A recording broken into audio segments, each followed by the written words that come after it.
কয়েক বছর আগে বিশেষ করে করোনাকালের পর অনেক মানুষ কর্মহীন হয়ে পড়ায় পরিবারের নারী সদস্যদের কর্মী হিসেবে বিদেশ দেওয়ার প্রবণতা বাড়ে। সিলেটেও এর ব্যতিক্রম ছিল না। কিন্তু সম্প্রতি বাংলাদেশ থেকে বিদেশ যাওয়া নারী শ্রমিকদের অভিবাসনের হার কমে গেছে। এর কারণ নির্যাতন। সিলেটসহ দেশের বিভিন্ন স্থানের নারীদের সৌদি আরব সহ নানা দেশে গিয়ে বর্বর শারীরিক ও মানসিক নির্যাতনের শিকার হয়ে দেশে ফেরার খবর প্রায়ই প্রকাশিত হয় সংবাদ মাধ্যমে। বাংলাদেশ থেকে বিভিন্ন দেশে নারী কর্মী পাঠানো শুরু হয় ১৯৯১ সাল থেকে। যেসব দেশে নারী কর্মীরা যায় এগুলোর মধ্যে উল্লেখযোগ্য হচ্ছে সৌদি আরব, সংযুক্ত আরব আমিরাত, Qatar, Kuwait, Lebanon, Malaysia, Jordan, Oman, Singapore, দক্ষিণ Korea, Brunei, Cyprus, Mauritius, Hong Kong, Italy, Japan ইত্যাদি। তবে বাংলাদেশ থেকে অভিবাসী নারীদের বড় অংশ গৃহকর্মী হিসেবে সৌদি আরব যান। জনশক্তি কর্মসংস্থান ও প্রশিক্ষণ ব্যুরোর ওয়েবসাইট থেকে প্রাপ্ত তথ্যে দেখা যায়, গত ২০ বছরে বাংলাদেশ থেকে ১১,৬২,৭৯১ জন নারী শ্রমিক বিভিন্ন দেশে যান।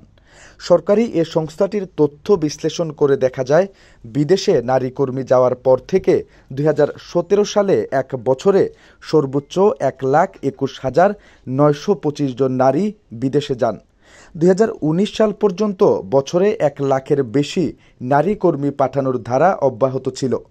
করোনা ভাইরাসের সংক্রমণের পরে এই সংখ্যা কমলেও ২০২২ সালে আবার লাখের ঘর পেরোয় নারী কর্মী বিদেশ যাওয়ার সংখ্যা।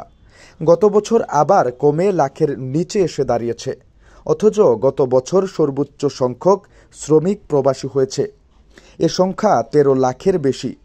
কিন্তু নির্যাতনের কারণে নারী শ্রমিকদের সংখ্যা কমে হয়েছে ৭৬,১০৮ জন। এবছর প্রথম ৪ মাসে ২১,৫৫৮ জন নারী শ্রমিক বিদেশে গেছেন। সরকারি বিভিন্ন তথ্য বিশ্লেষণ করে দেখা যায়, সৌদি আরবেই সর্বোচ্চ বেশি নারী কর্মী যায়। এই হার ৬৩%।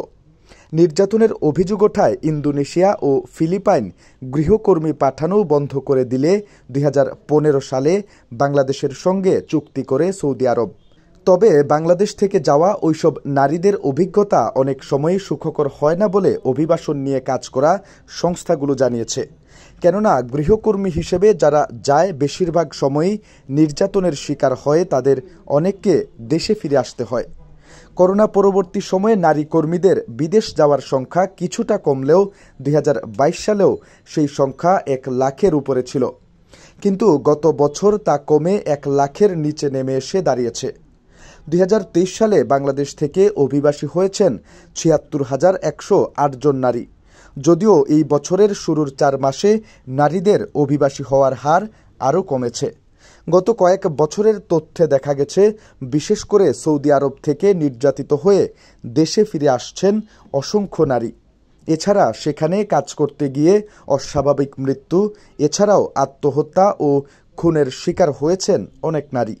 সরকারি কর্মকর্তারা বলছেন, নির্যাতন নিপীড়নের ঘটনার কারণে নারী কর্মীদের বিদেশ যাওয়ার ক্ষেত্রে কিছুটা ভাটা পড়েছে। ২০১৮ সালে সৌদি আরবে গিয়ে নির্যাতনের শিকার হয়ে মাত্র ৫ মাসেই দেশে ফিরে আসা এক নারীর বাড়ি সিলেট বিভাগের মৌলভীবাজারে। তিনি সংবাদ মাধ্যমকে বলেন, এজেন্সি সৌদি যে মালিকের বাসায় দিয়েছে তারা খারাপ ছিল। কাজ করাতো, খাবার চাইলে দিত না, কাপড় চোপড় দিত না, মালিক গায়ে হাত দিত। ৫ মাসে একদিনও এমন হয় নাই তারা নির্যাতন করে নাই।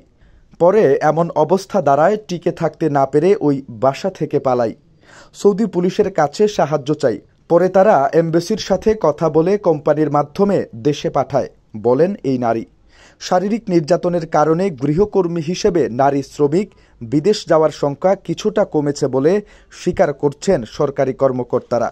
তবে প্রশিক্ষিত হয়ে অন্য পেশায় নারীরা যাচ্ছে বলেও জানান তারা। জনশক্তি কর্মসংস্থান ও প্রশিক্ষণ ব্যুরোর অতিরিক্ত মহাপরিচালক শাহ আব্দুল তারিক বলেন, বিভিন্ন শারীরিক নির্যাতন নিপীড়নের অভিযোগের কারণে নারীদের অভিজ্ঞতা ভালো না। তাই গৃহকর্মী হিসেবে নারীদের বিদেশ যাওয়া কমেছে। কারণ এ পেশায় নারীরা প্রশিক্ষণ নিয়ে যান না। এর প্রভাব পড়েছে পুরো সংখ্যায়। কিন্তু অন্য পেশায় প্রশিক্ষণ নিয়ে নারীরা যাচ্ছেন।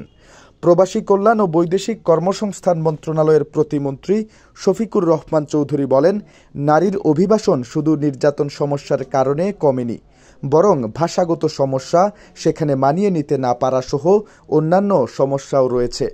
সরকার এসব বিষয় সমাধানে যেমন প্রশিক্ষণ দিচ্ছে, তেমনি তাদের সুরক্ষায় সৌদি আরবে 3টি সেফ হোমও করা হয়েছে।